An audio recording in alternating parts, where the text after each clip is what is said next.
Hello and welcome to Hot Topics and our discussion today on the anatomy of a great tech leader.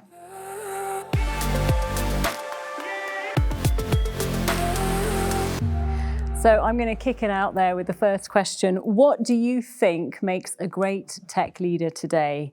Qualities, skill sets, experience, education, it could be anything. Who wants to jump in? The things that I see that really make the difference today, and I think in the future as well, are those people that can actually connect with people.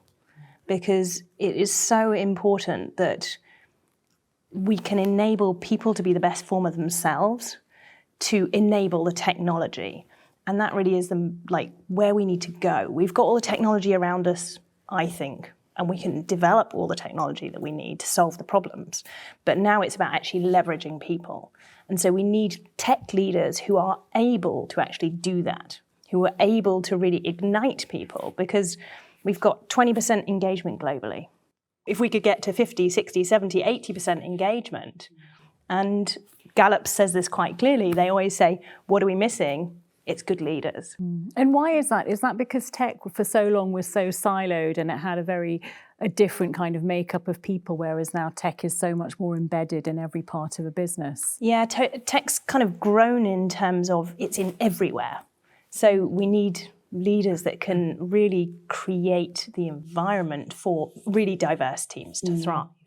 And this is really growing each and every day. And what we've seen in the last maybe 20 years is a lot of, especially corporates, have gone through of promoting people who are independently high achievers, but that doesn't necessarily make them good leaders. And now we've got this kind of gap between what we need as leaders to be able to enable technology and what we have as leaders. And I think businesses are beginning to recognize they need to create more inclusivity, but also create a leadership strategy.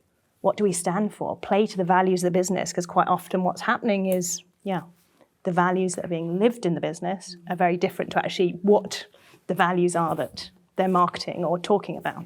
Natalie, So I'm a headhunter. I recruit senior tech leaders, and I talk to board members about what they're looking for in a tech leader. You know, what traits are they looking for? What skills and experience?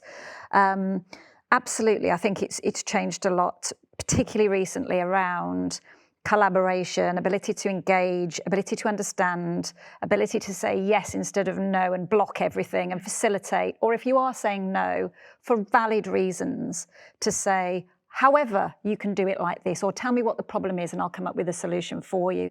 Some other new things that people are bringing out more and more, because of course it's always about credibility and knowledge and experience and all of that sort of stuff. But some other new things, low ego. Okay, if you're walking in and swaggering about, and it's almost that servant leader. A lot of CIOs and CTOs say to me, I'm a business enabler, but some of them really are, but some of them are a bit more, I don't know, sort of swaggering around. And I think it's low ego. The other thing people are saying to me, board members are saying to me, I really want you to make sure they're a nice person. And what they mean is we want to enjoy working with this person. And it kind of goes in with the ego as well. If they're going to come in with their ego and sort of bossing people about, rubbing people up the wrong way. And, please can you vet that they're just nice people that we want to work with? Just to be devil's advocate, do you need some element of ego? I'm just thinking of these are extreme examples, but the Steve Jobs and the Bill Gates, because you need to have a bit of that to have those standards, or to not make people scared, but make people want to work hard or make people impressed. Or is that not a thing at all? I wouldn't call it ego. I call it vision. Yeah, I think ego and vision are two things, right? So, Steve Jobs, Elon Musk, and other folks, they all have a big vision. So I think that's started with the vision. In fact, I would say the technology leader shouldn't be the order taker of the business leaders. The true technology leader is able to shape the conversation with the board, to shape the conversation with the leadership team. That often requires selling skills. Yeah. So we are the salespeople to sell the technology to the organization. So we're not order taker just doing whatever the business requirements told us to do. So let's move the conversation on a bit. As the tech leader becomes more of a business leader, how close should they be to the tech and the IT function as a whole? And to what degree do they need to elevate and upskill the IT function? I think there has been a huge change in terms of the requirement and the quality of the whole IT organization. The first one is the quick learning speed. So people have, because we are IT, and people have to understand how they can learn the new technology and solutions. The second one is really back to the business domain knowledge. I remember 10 years ago, I was leading a large IT organization, and the team was implementing a customer relation management system. So the first question I asked the team is, have you visited any customer this month? So that says a lot. And people told me no. The people said no. We were busy with developing the CRM. We have to, do the enhancement, and we have to do this. I said, please stop it and then visit the largest customer and just listen to them, what they say about our company, about our service, about our sales. That will make tremendous difference. I don't like this idea of separation of technology and business. We are the business. We're one business, right? So I try and sort of put that mindset into everybody that, I'm either coaching. It comes back to that coaching and mentoring, this mindset, bringing these people, sort of giving them a better position within the organization. And therefore, in the business, it's not they're just doing their role in the technology team as part of the business. They are still a major contributor to the overall success of the business. So for me, it's about giving those people who are in those technology teams, those engineering teams, digital teams, to give them as much autonomy, purpose, to give them that sort of, I suppose, authority as well. They're the closest people to the customer. They're a lot closer to the customer than we are, because they're building those products that are about to go straight into the hands of the customer on that customer journey. So I want to empower them to actually, try things out, experiment, fail,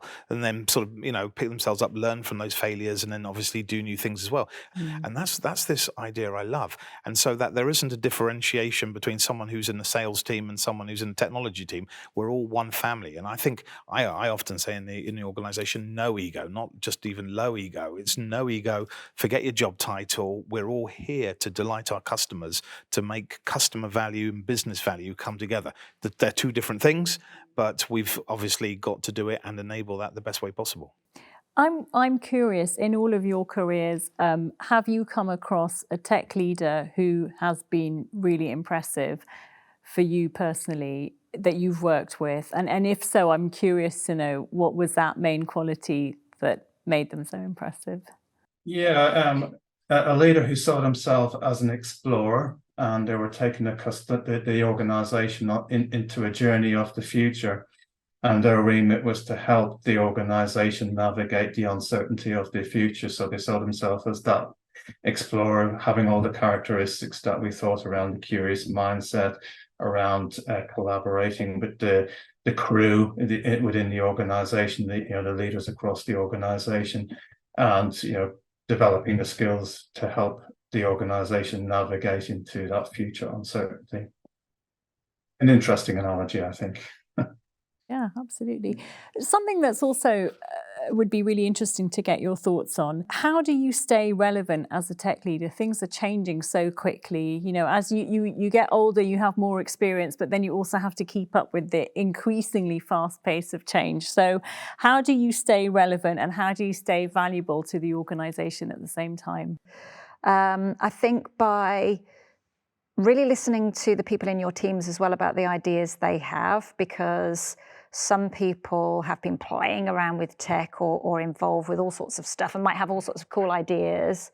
I think you have to, this is really interesting balancing act between wanting to pilot potentially some innovations, but needing that investment from the board to pilot innovation.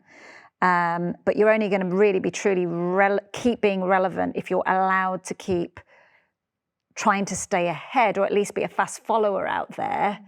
And that will take really being able to tell that story to the leadership team around, if we can trial this That's really good. And also immersing yourself in the business. Like everyone thinks they're a tech specialist these days, right? And now the board and the leadership, any leader wants to know about these bits of innovation that they've heard about, artificial intelligence, machine learning.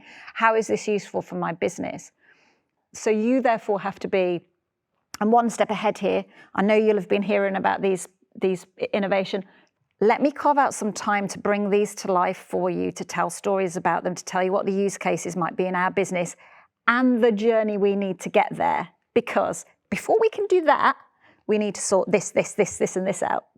Absolutely. And on that note, I'm afraid we are out of time, but thank you all very much. Thank you very much to you, Phil, for joining us virtually. Appreciate that. Thank you. Thank you. Thank you. Thank you. Thank you.